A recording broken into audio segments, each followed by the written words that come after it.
Bhutani, living entities or servants.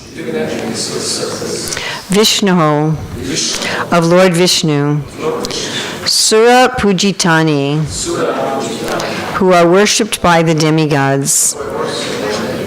Dudarsha Lingani, possessing forms not easily seen. Maha Adbhutani, greatly wonderful. Rakshanti, they protect. Tat Bhakti Mataha, the devotees of the Lord. Parebhya, from others who are inimical. Mataha, from me, Yamaraja, and my order carriers. Cha, and Martyan, the human beings. Ataha, thus. Sarvataha, from everything. Cha, and Srila Prabhupada's translation and purport. The order carriers of Lord Vishnu, who are worshipped even by the demigods, possess wonderful bodily features exactly like those of Vishnu and are very rarely seen. The Vishnu Dutas protect the devotees of the Lord from the hands of enemies, from envious persons, and even from my jurisdiction, as well as from natural disturbances. Can you understand English? Yes. Can you understand English? Okay. Srila Prabhupada's purport. Yamaraja has specifically described the qualities of the Vishnu Dutas to convince his own servants not to be envious of them. So what you mean by being envious of them is that the Yamadutas might have felt disturbed that the Vishnu Dutas took away their person, Ajamil, and so they might have wished them harm. They might have thought, we should get those guys who took away our person. So that's a kind of envy, is when you wish harm to others, or envy that they wish they had their power. Right? The Yamadutas might have thought, well, we wish we were as powerful as they were because they defeated us. So often when someone defeats us, we think, let me put myself in a position where I will have as much or more power than the people who defeated me. So in that sense, that is envy. So Yamaraj is indirectly telling them, don't have this kind of mentality. Okay, going on the purport. Yamaraja warned the Yamadutas that the Vishnu Dutas are worshipped with respectful obeisances by the demigods and are always very alert to protect the devotees of the Lord from the hands of enemies, from natural disturbances, and from all dangerous conditions in this material world. Of course, one of the dangerous conditions is Yamaraj and the Yamadutas.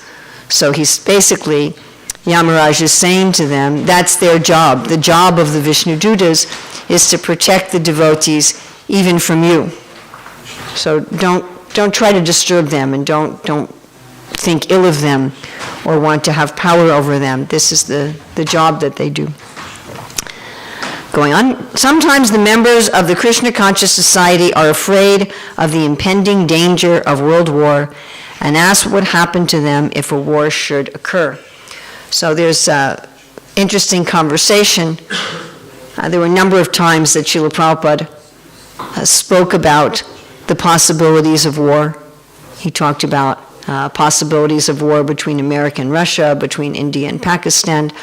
And sometimes devotees took these statements of Prabhupada as some sort of psychic prediction. But he was just speaking practically. He said, if India and Pakistan have another war, this situation may have an impact on our foreign devotees who are in India. So he was thinking practically, and he said, if there's a war, usually all the foreigners are asked to leave. And so I'm just considering in the situation what you would do. And sometimes he talked about a war between America and Russia, and he said, unless the Russians can take up Krishna consciousness, which of course is exactly what's happened, that we've spread Krishna consciousness in Russia. But anyway, in one of these conversations, one of the devotees, I think it was Rameshwar, said to Srila Prabhupada, if there's another world war, it will be a nuclear war. Now, especially those of us who were just becoming adults in the 60s and 70s, we grew up very much with the specter of nuclear world war. I mean, I remember from the time I was very young that our parents and teachers were often talking about the possibility of nuclear war. I mean, I remember seeing a very scary movie. I couldn't have been older than like 10 years old, 8 or 10 years old, about that the computer had a problem and gave instructions to these American pilots to dump a nuclear bomb on Russia, on Moscow. And the president was calling and saying, this is just a mistake, the computer's made a mistake, don't follow this instruction, don't drop the bomb. And the guy said, sorry, I'm not going to listen to you, I got this order, I'm going to follow it. And so the end of the movie is Moscow's bombed and New York is bombed. And all these children are dying, and it was like, I was this little child watching this movie, and I was very traumatized. So this was the devotees who were talking to Prabhupada, whenever Prabhupada would talk about a war, were coming from this background of being very traumatized from childhood with the threat of nuclear war. So one devotee said to Prabhupada, if there's a war, there'll be a nuclear war, and then there'll be radiation, and everything will be polluted. And Srila Prabhupada said, the whole material world is polluted. We live here.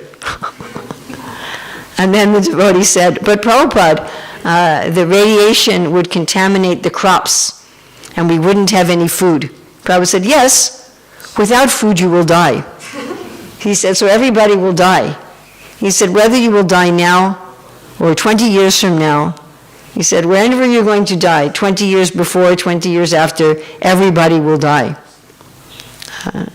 So don't worry about these things. Prabhupada just like completely discounted all of these concerns. So I'm sure Prabhupada's writing in this purport, this statement, because he had this experience that if he talked about war at all with his disciples, they would get very worried. And they would say, Prabhupada, there won't be any food, we won't be able to breathe, we won't be able to live, nothing will go on, And, okay, so going on with the purport. Sometimes the members of the Krishna Conscious Society are afraid of the impending danger of world war and ask what would happen to them if a war should occur. In all kinds of danger, they should be confident of their protection by the Vishnu Dutas, or the Supreme Personality of Godhead, as confirmed in Bhagavad Gita, Kvanteya Pratijanihi Name Bhaktya Pranashyati. Material danger is not meant for devotees. This is also confirmed in Srimad Bhagavatam, Padam Padam Yat Vipadam Na Te Sham.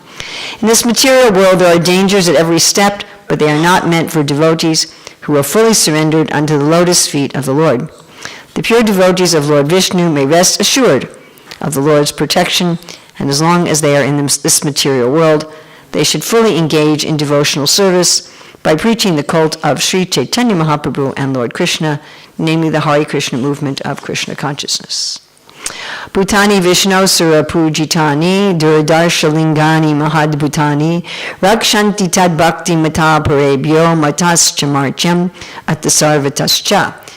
The order carriers of Lord Vishnu, who are worshipped even by the demigods, possess wonderful bodily features exactly like those of Vishnu and are very rarely seen. The Vishnu Dutas protect the devotees of the Lord from the hands of enemies, from envious persons, and even from my jurisdiction, as well as from natural disturbances. So I find this particular verse and purport very interesting, because in other religions of the world, they talk about guardian angels. Yes, you've all heard this? That we have some kind of guardian angel. And there are many stories, even today, if you look online and you stories about angels, stories of guardian angels, angel sightings, and you'll find many, many people who have experiences where they claim to be protected by some kind of higher being. Yes, you're all familiar with these? And many of these stories are by people that are very respectable, sane people. It's very difficult to take all of these stories and say they're all rubbish. That's very difficult. And in many cases, there's many, many witnesses. In some cases, in many, many witnesses. I remember there was one story that made the headline news of some car accident, and somebody just appeared and saved the person who was in the car.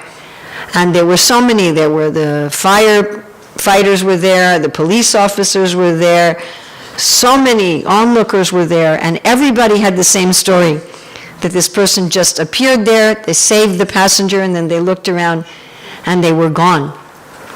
And again, this was big news because there were so many witnesses, but there are many times stories like this that can't be explained in any rational way.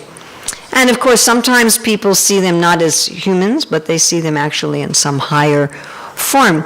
And I remember thinking, do we have any evidence in our Shastra that there is such a thing? And here it is, it's right here. So Yamaraj is saying the Vishnu Dutas are protecting the devotees. That's what they're doing. Sanatana Goswami talks about how that the Vishnu Dutas are coming from Vaikuntha to all the material universes, and they're especially coming for people who are dying. I said, anyone who's dying, who's either hearing or chanting even the shadow of the name, Nam Abbas, the Vishnu Dutas come and rescue them, just like they did for Ajamila. And they're doing this out of their own free will, as we read about yesterday. There are people in Vaikuntha, that's what they like to do. Just like there are some people here, they like to help others, right? In this world, there are people who are firefighters, and they are called in America the first responders. Have you heard of them? You have this kind of term here. So when there's some danger, when there's some problem, who are the people who are there first? The ambulances go, right? We've all been driving on the street, and the fire trucks go, yes? And the police and the ambulance, those are the first responders. And they're people who like this job. This is the career they like to have. So they're also servants of the Lord who have this service that they perform for the Lord. And they go into the material world and they rescue the devotees. They come at the time of death, and they may rescue them in other ways also. Right? And they rescue them, it says here, from natural disturbances. They may rescue them from enemies, and they rescue them, of course, at the time of death from Yamaraj. And Prabhupada says here that these material dangers in the world, therefore, are not for the devotees. Now you can say, well, doesn't Krishna take care of everybody? Well, yes, but if someone doesn't put themselves under the protection of the Lord, he doesn't give them special protection. This is just normal. Right? Etamam prapajante tam stajaiva prajamyaham. Krishna is responsive. If somebody says, I don't believe in God, I don't want God, I'm taking care of myself, then he says, okay, take care of yourself. And Krishna is not going to force himself. But if somebody surrenders to the Lord, then the Lord protects them. And it's proportionate. As we surrender, Krishna takes care of us. Does that make sense? And Prabhupada gives the example of a family with several children. So the parents are going to take most care of the very young child, isn't it? Right? A very, very young child that cannot take care of themselves. So the parents are especially attentive. Where is the child? Where is the child? What are they doing? What are they doing? Where's some child who's 10, 12 years old? The parents are not always thinking, exactly where are they? Exactly where are they?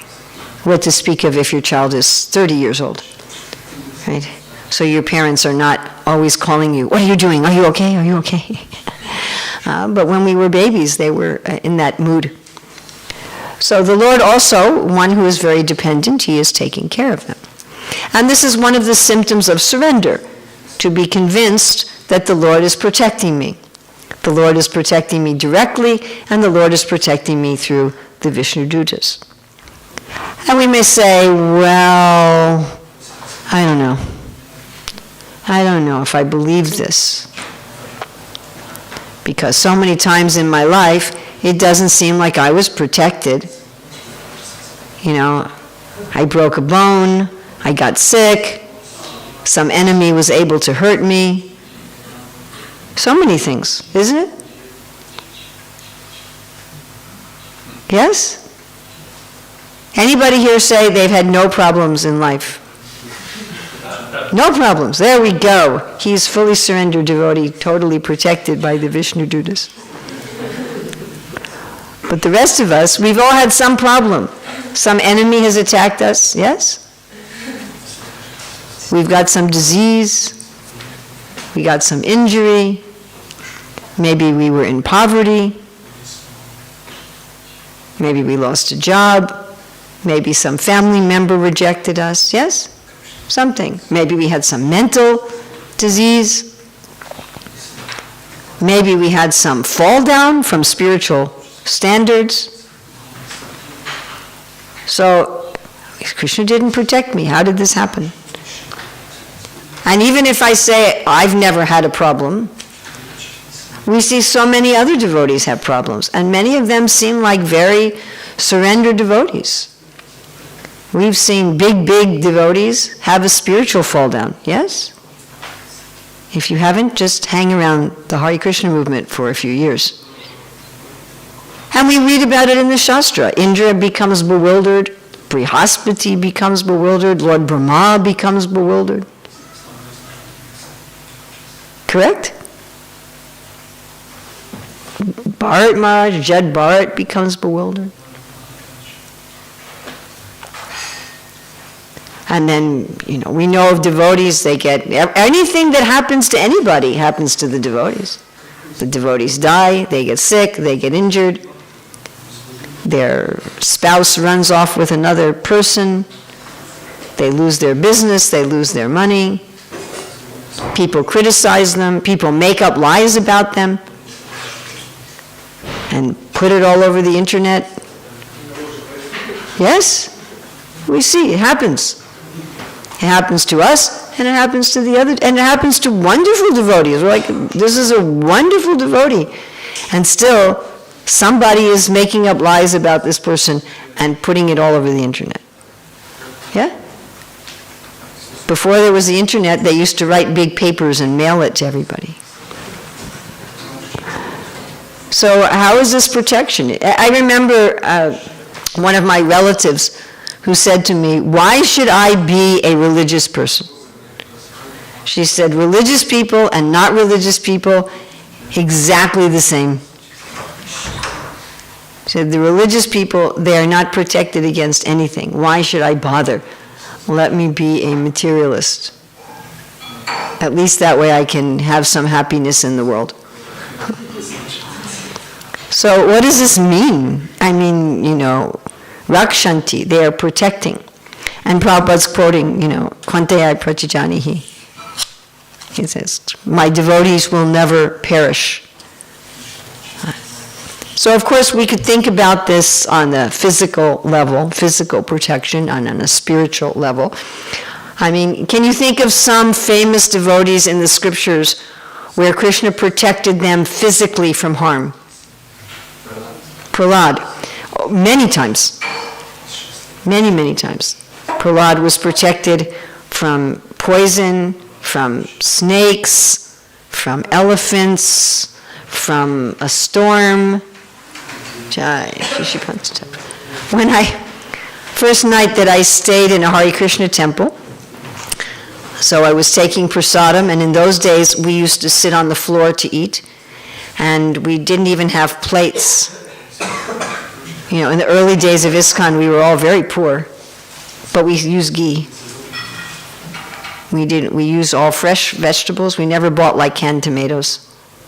So we spent our money on fresh fruits and vegetables and on ghee. But for ourselves, we were sleeping on the floor, and we didn't even have a plate. We just had like a piece of wax paper on the floor. Like you get at a donut shop, how they have that piece of paper they put in? I don't know if they still do that. So anyway, we had some little porridge on our pieces of wax paper, and then we had a cup of milk. So one devotee spilled their milk on the floor, and they started licking it from the floor. And I'm like, what are you doing? And the devotee said, one devotee was given poison in their prasadam, but the poison didn't affect them because it was prasadam. They didn't tell me that was Prahlad Maharaj. I thought it was one of the devotees living in the temple, you know. But I was very impressed, so I also licked the milk off the floor. Is there some other devotee that we know of in the history who was protected physically? Haridas Thakur. Haridas Thakur. He was beaten and there were no marks. Lord Chaitanya took the marks. Gajendra. Of course, that took a long time. That wasn't immediate. Gajendra was fighting for 1,000 demigod years, but he was eventually protected. Oh, I'm going to go off topic for a minute because that's such a funny story. Because not only did Vishnu save Gajendra, he also saved the crocodile. Yes? And in one lecture, Prabhupada says that Vishnu saved the crocodile because for so long he was holding the feet of a devotee.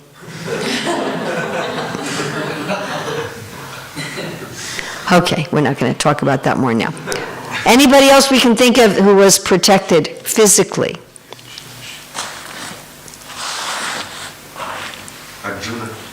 Arjuna, yes, excellent, many times.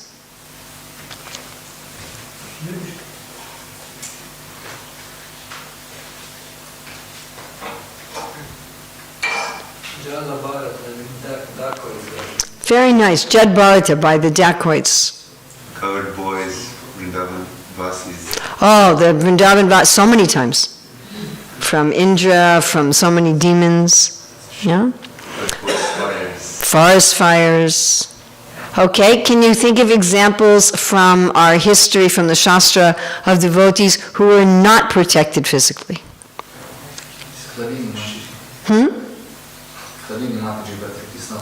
I'm asking right now just from the Shastra. Abhimanyu.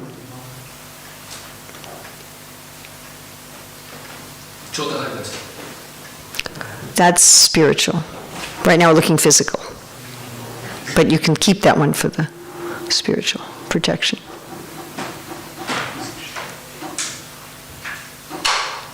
Who else was not protected physically in the Shastra? Parikshit. Okay, good. Huh? He was killed by the snake bird. Oh, so first he was protected in the womb, and then he was not protected from the snake bird. Interesting, isn't it? One time he was protected, one time he was not.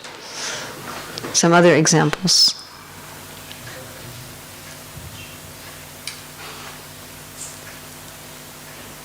Yadavas at the end. The Yadavas at the end, when they killed each other, yeah.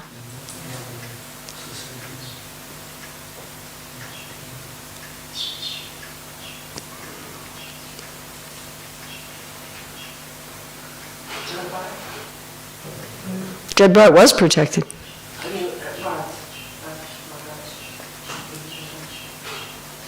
That's spiritual. We're looking physical right now, but you can save that one. Many on Kurukshetra. Many in Kurukshetra. Can you think of some specific? We have Abhimanyu. Who else? Who's a devotee? The sons of Draupadi. That was heavy. Vishnu? Bhishma, yes. Bhishma was not protected. Dronacharya. Nobody's thought of my favorite example from the Ramayana. Jatayu. I was watching a drama of the Ramayana when Prabhupada was also watching. He was sitting 2 rows ahead of me, and that scene, the killing of Jatayu, was very heart-wrenching. So Jatayu was not protected. Okay, let's look at... So we looked at physical. Let's look at mental, psychological, honor, reputation, peace of mind. Who had that protected by the Lord?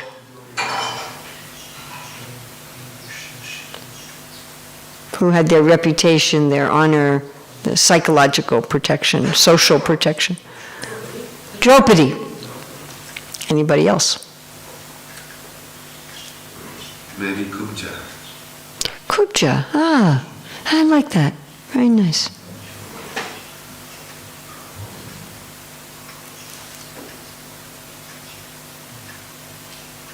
Yudhishthira.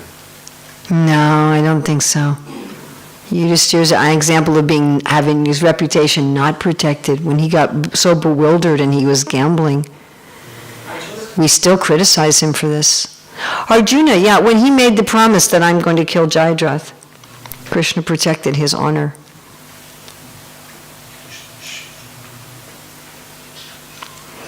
So who had their honor and reputation not protected? So one is Yudhishthira. Yudhishthira, we're still criticizing him 5,000 years later. I mean, where some of us, our reputation will get criticized for, a year or two, then everybody gets bored of it and they think about something else. Seriously. You see this, you see like some devotee in ISKCON, they do some scandalous thing, and then everybody's scandalized for a couple years, and then they forget about it. And then, oh, Haribol Prabhu, how you doing? But Yudhishthira, we're still talking about this scandal after 5,000 years. So who else? Sita. That's really heavy. Yeah, Sita. That was the Lord himself. Banished her. Without even telling her, just said, Lakshman, drop her off in the forest. Wow, yeah, Sita.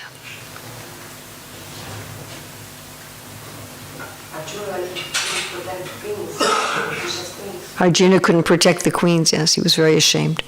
All right, what about spiritual protection? So who was protected spiritually against fall down?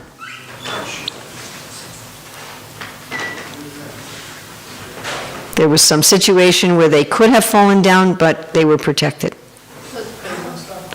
Lord Brahma? With Vak? Okay. Haridas Thakur with the prostitute and with Maya Devi, yes.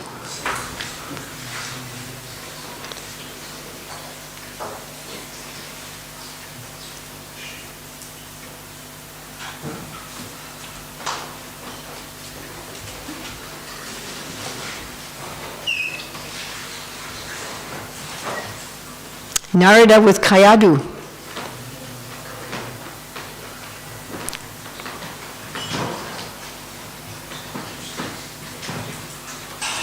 Okay, what are some examples of devotees who were not protected against spiritual fall down? So you already said Chota Haridas and Bharat. There's some more. Oh, another one protected against fall down was Bilva Mangala. And Krishna gave him intelligence how to behave. Yeah.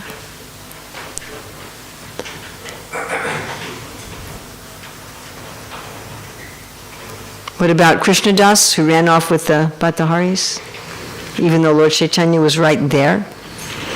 Yes. Now, of course, if we looked at modern examples in ISKCON of all these, we'd be here for a very long time. And we could give so many examples of devotees who were protected physically. We have so many miracle stories of devotees who were protected. We have physically, whose reputations were protected and whose spiritual lives were protected. And we have so many examples of devotees who weren't protected, who suffered physically, who were blasphemed and criticized, either completely unfairly or partially unfairly, and people who had various kinds of fall downs who weren't protected. So, what in the world does this mean? That Krishna is protecting us. And that item of surrender is that we accept the protection of the Lord. What does this mean? Obviously, it does not mean that everything always goes exactly the way we think it should go. That's obviously not true. It's not true even for the very great devotees. Even the very great devotees get some difficulty on these levels. And I'm sure we could think of other areas of protection or not protection in addition to these three. But this is, nature. He was brought up nature and enemies. And then I also brought up the idea of spiritual. So my own understanding, and I'd like to hear from others here also, is that when we surrender to Krishna, everything he does for us is good. Everything he does for us is good. And the devotees are convinced whatever the Lord is doing for me actually is protecting me, although superficially it may look exactly the opposite. I mean, if we think about some material example, so one of my former students, her husband had a very rare form of cancer. 4 times he's had a relapse of this. And when I was visiting them, he was telling me about the treatment that he got, how they gave him these very strong drugs that suppressed his immune system. And so he had to be in an isolated room in the hospital. Anybody who visited him had to put on a hazmat suit to visit him so that he wouldn't get sick. And he was telling me all the pain, not only from the cancer, but all the pain from the treatment that he went through. And I thought, even though the doctors gave him so much pain, not only the disease gave him pain, the doctors also gave him pain. And he has permanent pain. He understands the doctors have protected me. He trusted them, and he understands that they've protected me. So the devotees see like that. And if you think about, a number of you mentioned about Kurukshetra, and none of you mentioned Abhimanyu, nobody mentioned Ghatokacha. I find Ghatokacha a very heart-rendering story. So he's the son of Bhima and Hidimba, and Bhima had affection for him. He's his son. But Ghatokacha was used by Krishna for Karna to throw the Shakti weapon. Karna had this weapon that could kill anybody. There was no counter action for it. But it could only be used one time. And Karna wanted to use it on Arjuna. That was his plan. He always hated Arjuna. So Krishna had him use it on somebody else. Ghatokacha was fighting so strongly that Karna didn't have an option. Either he killed Ghatokacha with the Shakti weapon, or his army would be defeated. And the Pandavas were crying. It was their son, their nephew. And then Krishna says, but this way Arjuna was saved. Oh, your son is killed to save your brother. How do you deal with that? But they accepted, the Pandavas accepted, yes. He died a glorious death. He died for some higher purpose. And they didn't see it. I mean, it's explained that Subhadra, she had one child, Abhimanyu, and when he was killed unfairly, it said her love for Krishna didn't change even slightly in color.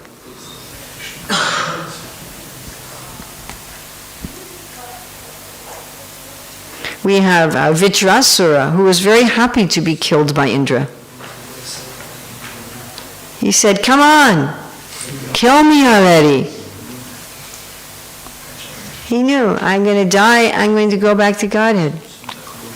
And this is nicely explained in the Bhagavad Gita. If you win, you get the kingdom. You die, you go to the heavenly planets or Goloka. The devotee doesn't, Maro be, Rako be, it doesn't matter. They're saying, how is that not protection? Krishna taking you back to Godhead. And Krishna says, now it's time to go home. Well, that means the body dies, yeah? I was once at a festival where the GBC came out and said, anybody who wants to go back to Godhead should go in the kitchen and cut vegetables. So if you want to go back to Godhead, and then she stopped and said, well, not right now, of course. And I thought, why not right now? What's the problem with right now? I mean, really, if an airplane came with the Vishnu Dutas and says, Krishna wants you back in Goloka right now, are you going to say no? No, that means my body will die, so forget it, I want to stay. It's ridiculous. So the devotee sees like that. And you might say, what about injury? But like Prabhupada got gored by a bull, and because of that, he met Srimatji Maharajji, who gave him the free passage to India. So the devotees see that there's some plan here. Sometimes we can't see the plan immediately. Sometimes it takes many years to see the plan. And what about reputation? So Vidura was threatened. Duryodhana said, you take this son of a maidservant and leave him with only his breath, which means beat him. Take from him his position, his everything. And he thought, great, now I have an excuse to be a vanaprastha and go to the holy places. Because nobody could criticize. Before that, they could criticize, why did you leave your position? No, I'm free to go. And someone like Yudhishthira, why does he agree to gamble away his brothers and his wife? He's Dharmaraj. Because that way we all learn how dangerous gambling is. Oh, if Yudhishthira could have trouble, then how can I think I will not have trouble? So he agrees to be a bad example for the sake of Krishna. So the devotees, or Bhishma fought for the Kurus, and he can be criticized. Oh, you ate Kaurava grains, and therefore you became compromised. And he's criticized for this. But he says, that way I can set an example that no matter how powerful you are, if you're on the wrong side, you'll still become defeated. And then what about spiritually? So there's one devotee I know who was, well, still is kind of, but anyway, he was very, very famous in ISKCON and very loved. I mean, basically everybody loved him. And then he had some difficulty where he became attracted to another woman. He was married. He became attracted to another woman, and it was a big thing. And his Guru Maharaj told him, if you leave your wife, I will never speak to you again. And he told me, he said, I know my Guru Maharaj has done this, so I took it very seriously. I mean, eventually his wife actually said, get out of here, go be with the other woman. So anyway, but he tried. But when he was still trying to fix things with his wife, I was talking to him and I said, Prabhu, why do you think you had this difficulty? And he said, I was very proud.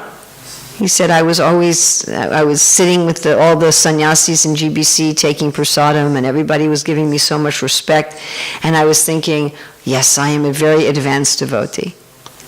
And now Krishna has finished my pride. And I said, well, that seems like a pretty heavy way to smash your pride.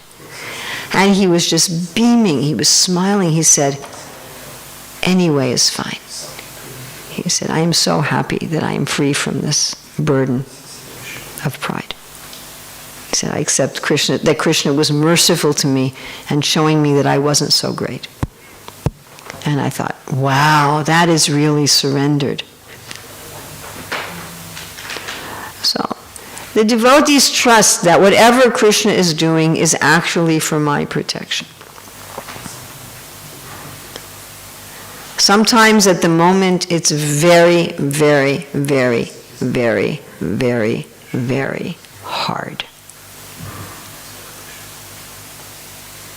Sometimes it's very hard.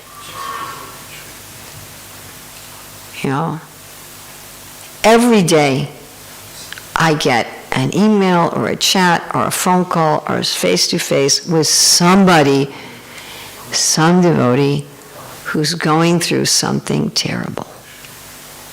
Every day. At least one. Sometimes 10, sometimes 20. You know, every day. My wife kicked me out. My baby died. I got married late, now I can't have any children. And I'm grieving. I had, in 2 weeks, 5 women came to me with this. I got married too late. I tried to have children too late. And now I cannot have any children. I'm just devastated. Something, or I'm having this problem with this ISKCON authority, or I don't have any money, I lost my job, or I did something really stupid. So I have an email like that waiting for me now. How do I answer this?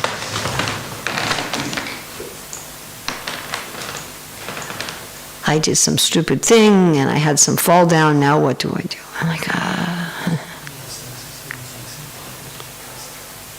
So for many years, I used to find dealing with these things very difficult, both for myself, when I went through these situations where I couldn't understand, where is Krishna? Where are the Vishnu Dutas? I don't see them. Hey, come on, come on. You're saving some Christian lady whose car broke down on the side of the road. Where are you for me? Or I'm dealing with other people who's like, where is Krishna? I served so nicely, so paka. People will say this to me. I remember this one man. He said, I shaved my head, I chanted on the street wearing funny clothes for 10 years. Isn't that sincerity? Wasn't I sincere? And in my mind I'm thinking, probably not.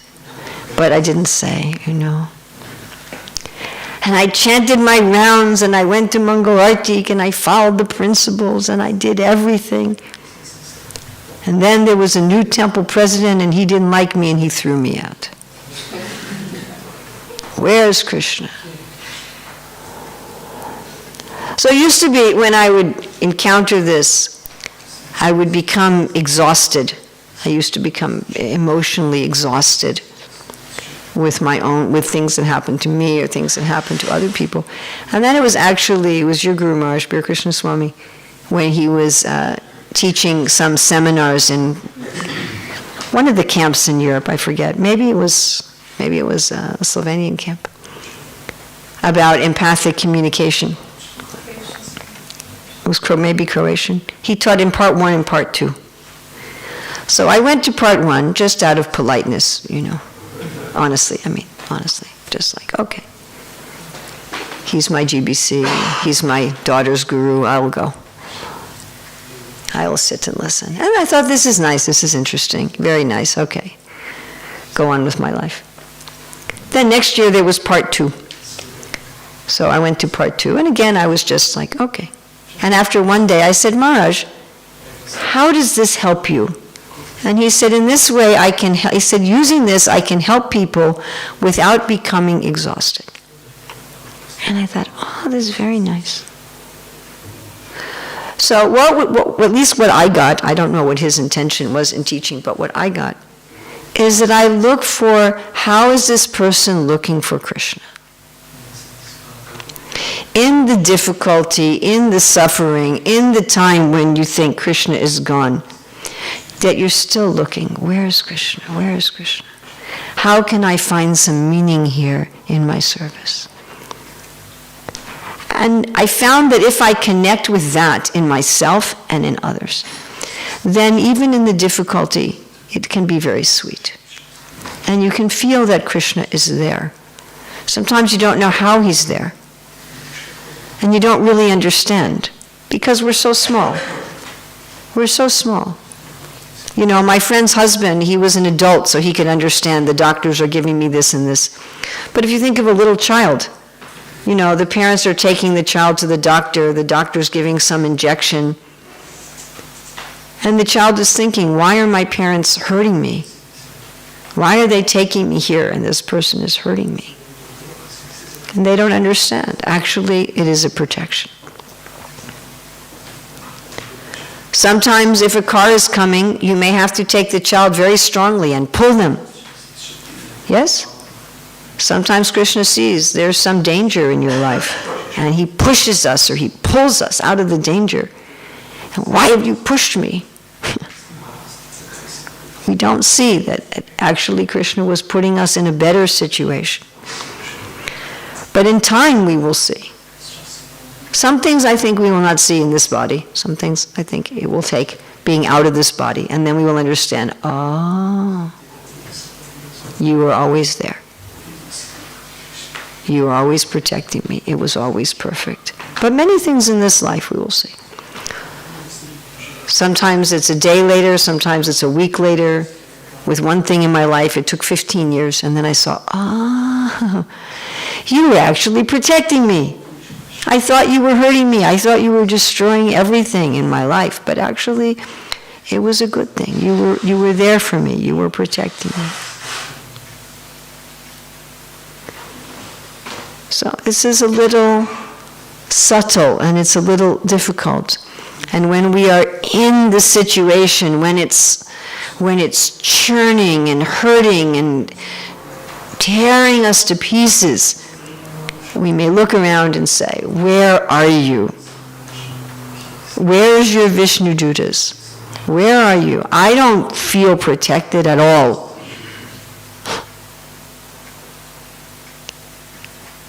And it's difficult. I'm not saying it's easy. It's not always easy for me either. I'm not saying it's just, oh, it's easy. Yes, yes, you just say, Krishna's protecting me, Hari Bol.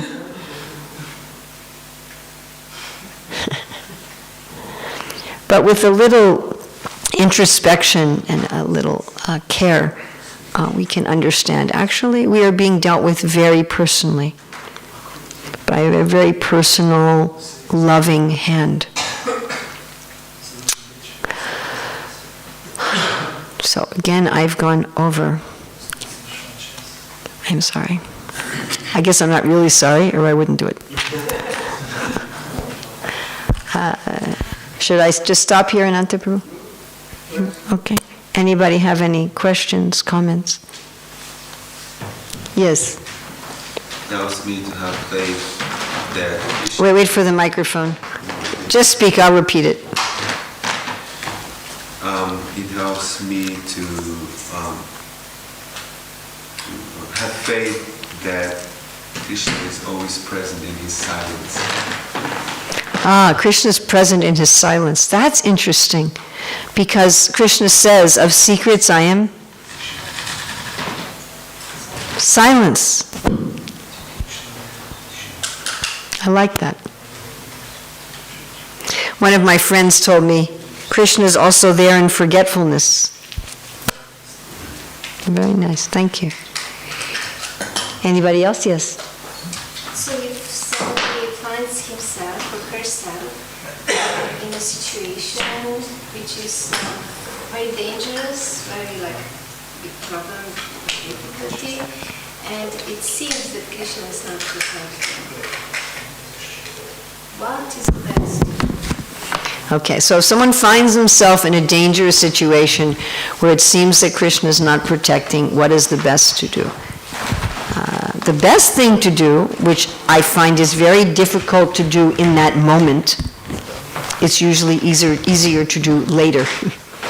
But the best thing to do is say, I trust that you are here with me, and I trust that you are, I may not see you, I may not hear you, but I trust that you are here, and I trust that you are protecting me in the best way, and that in time I will understand it.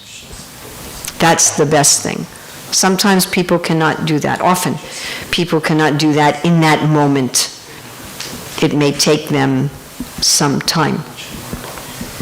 I remember talking to one woman her husband had married her on the condition that when he became 50, he would take Vanapras. And she said, okay, fine.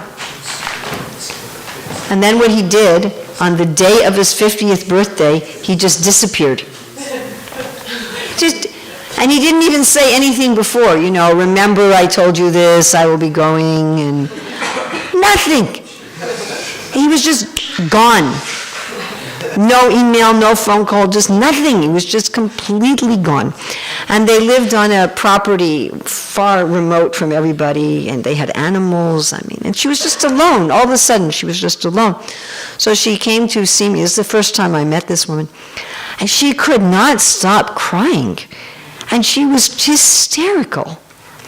So I tried to speak a little philosophy. Impossible.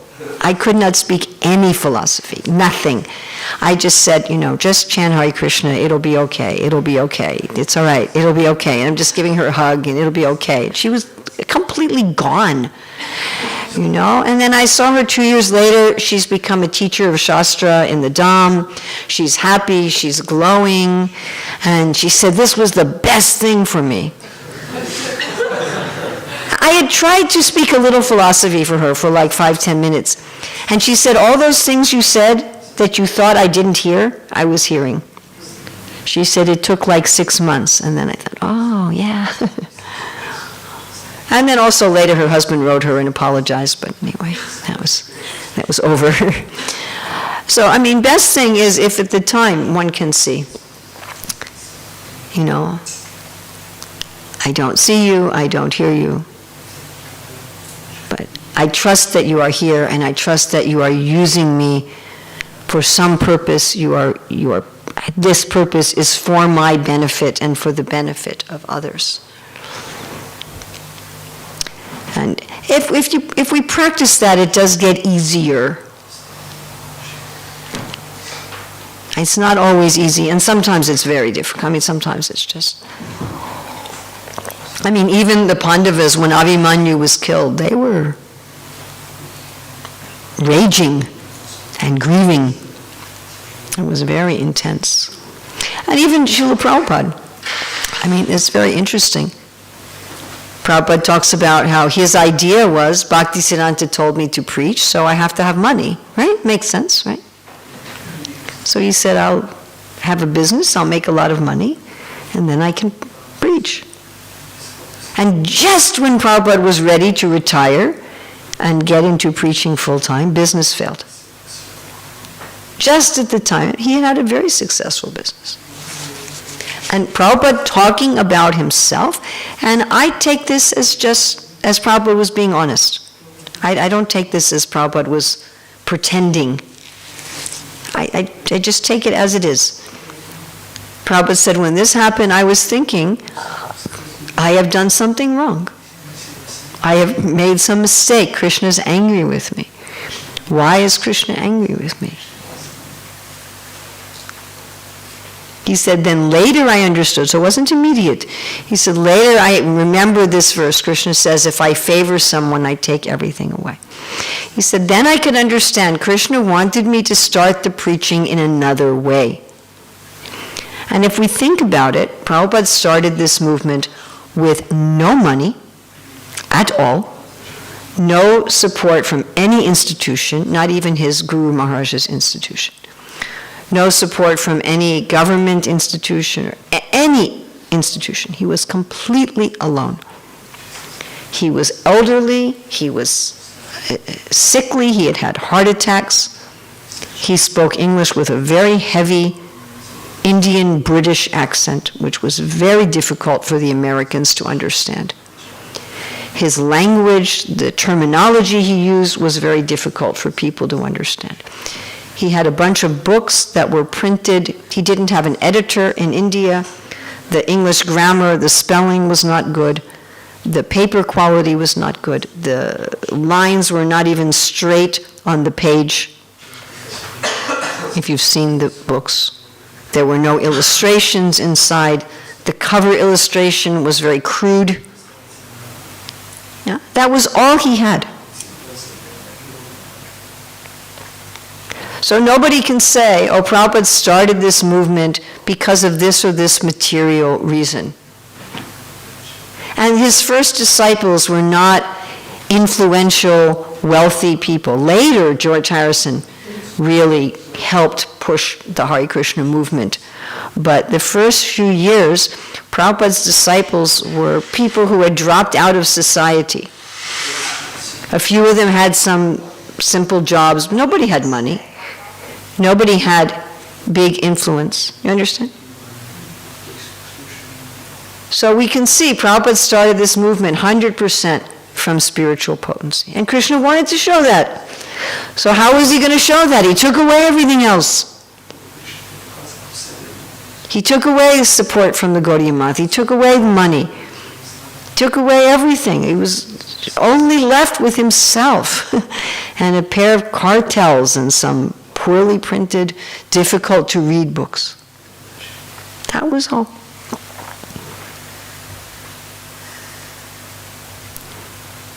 So even Prabhupada's asking why. So if we're asking why, that's okay. We shouldn't beat ourselves up. Oh, I can't immediately say, Jai Shri Krishna. Prabhupada didn't say that at first, at least not according to himself.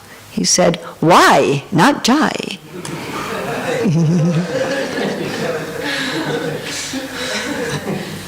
So we have this also as the example. We may also say, why? And it may take some time before we see, now I understand.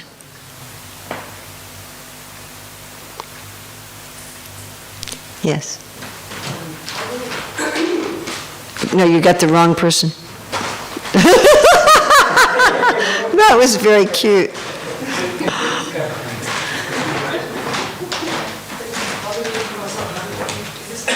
We're not even sure if it's working anyway. It's not. Just say and I'll repeat. For the Kauravas, for the Pandavas, that they were grieving over Abhimanyu's death. At the same time, the color of Draupadi's love didn't change for a second. Subhadra, sorry. So, like, they were grieving, lamenting, and at the same time, they didn't change an inch. So it's really like Isn't perplexing. that beautiful? Yes, but how? It's actually beautiful. That having full faith in Krishna and full love for Krishna doesn't mean you're always going around like this. Hi, everybody. I'm happy. Everything is just wonderful. Oh, my 16-year-old son was killed by 7 Maharatis unfairly. Jai Krishna. That's lovely. That's not our idea of spiritual life. Our idea of spiritual life is very variegated with emotion. When Krishna goes to Mathura, the devotees in Vrindavan aren't just saying, well, Krishna went to Mathura, Hari Bol. We'll go on with our lives. They're almost dying. I was just reading this in Chaitanya Charitamrita. They're practically dying.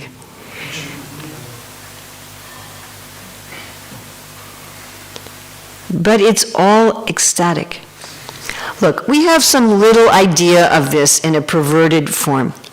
So people pay to see movies, yes? It's a big industry. Correct? Yes? Multi-billion-dollar industry. Are all the movies happy? Are all the films happy?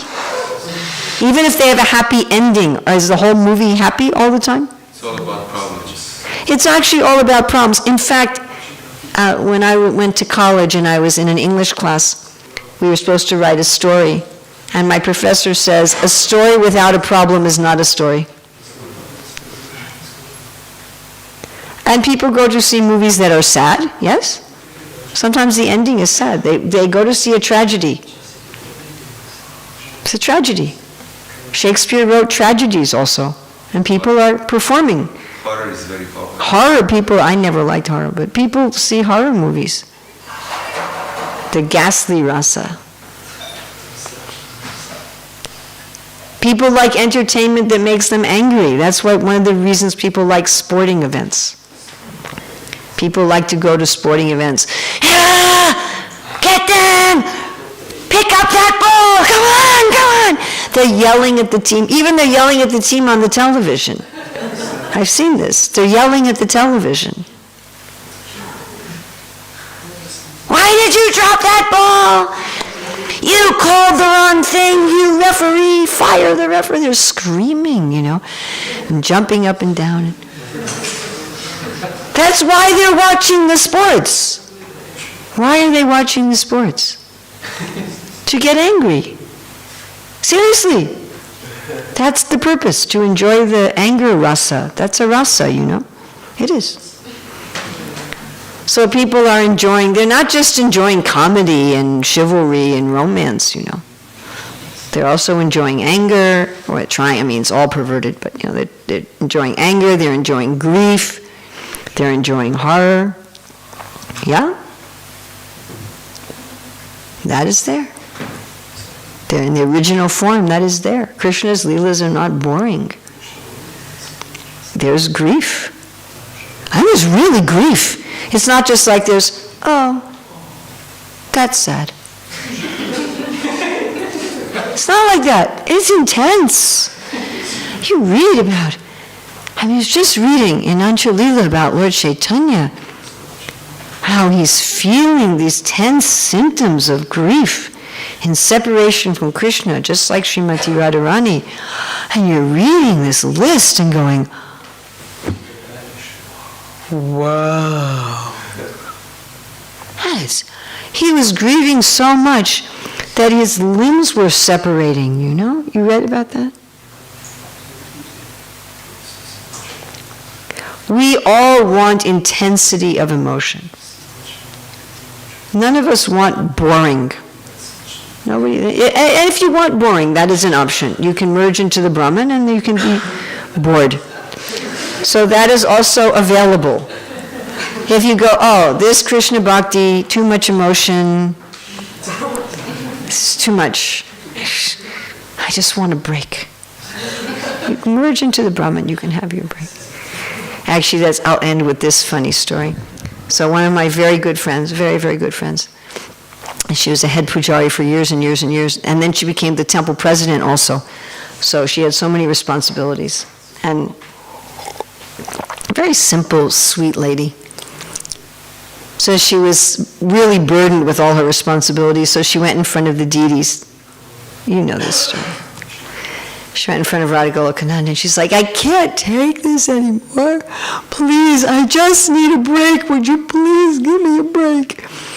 And the temple is on the second story, so you can understand what happened. So she walks out of the temple room door and she falls down the stairs.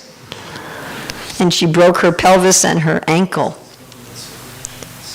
And she was laughing. She said, not that kind of break.